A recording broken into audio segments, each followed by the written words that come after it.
आलु जाबाय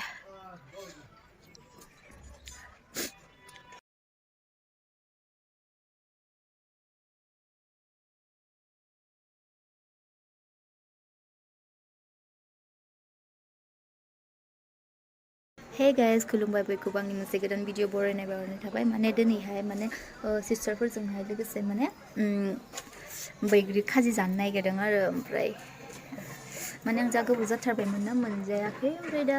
दिनैनि फार्स्ट टाइम जागोन आरो बैग्रि खाजि जानो नागिरनाया माने आङो क'क्राझारावसो दंफैयो आरो माने ओमफ्राय बिनानावनि रुमावहाय स' बिदिबा भिडिअखौ नायलांबाय था जुदि आंनि भिडिअखौ मोजां मोनोब्ला इन्ट्रेस्टेडब्ला अन्नानै लाइक कमेन्ट साबस्क्राइब खालामनानै होदो आरोना थोदो बिदिब्ला जानो लुगैनायानो जाला आङो नै बैग्रि फाजि जानो नागिरदों जोंहा माने सिस्टारफोरजोंहाय एसे टाइम पास माथो खालामनो बरिं जादोंमोन स' बेनिखायनो जानो नागिरनायलै आं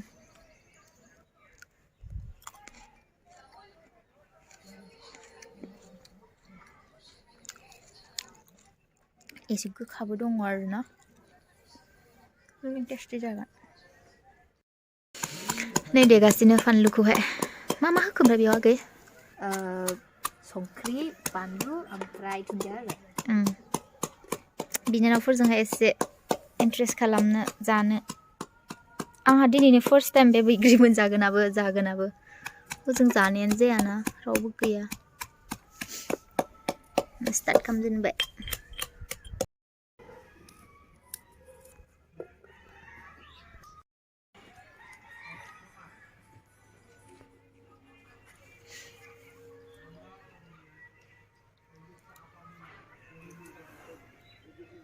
बे मा जिनिसमोन रानजोब्बाय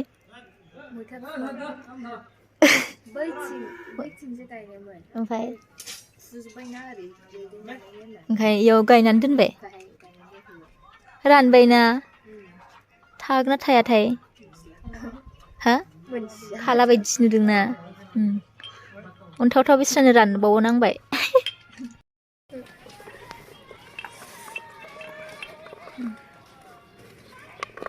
लगायगासिनो नै जोंना दा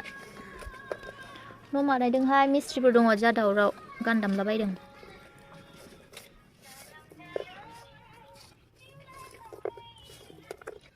खुदै गबावबायबो आंहा जागो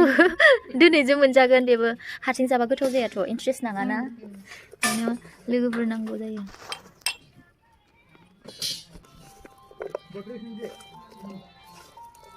मोजां लगायबासो गोथाव जायोलै ना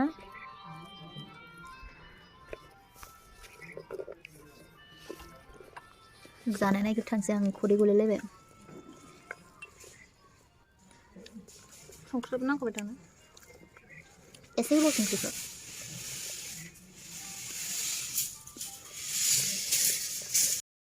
नै जानोसै बैग्रि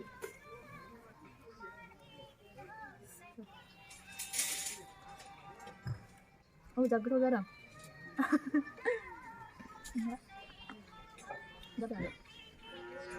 एबारावहाय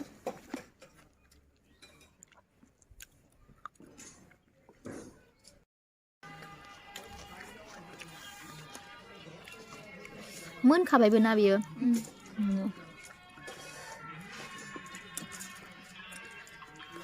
मोनदों होननानै फानलु गोसाबो जानो हाया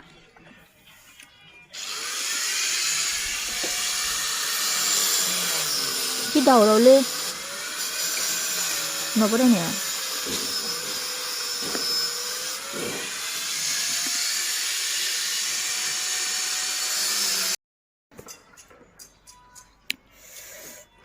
आलु जाबाय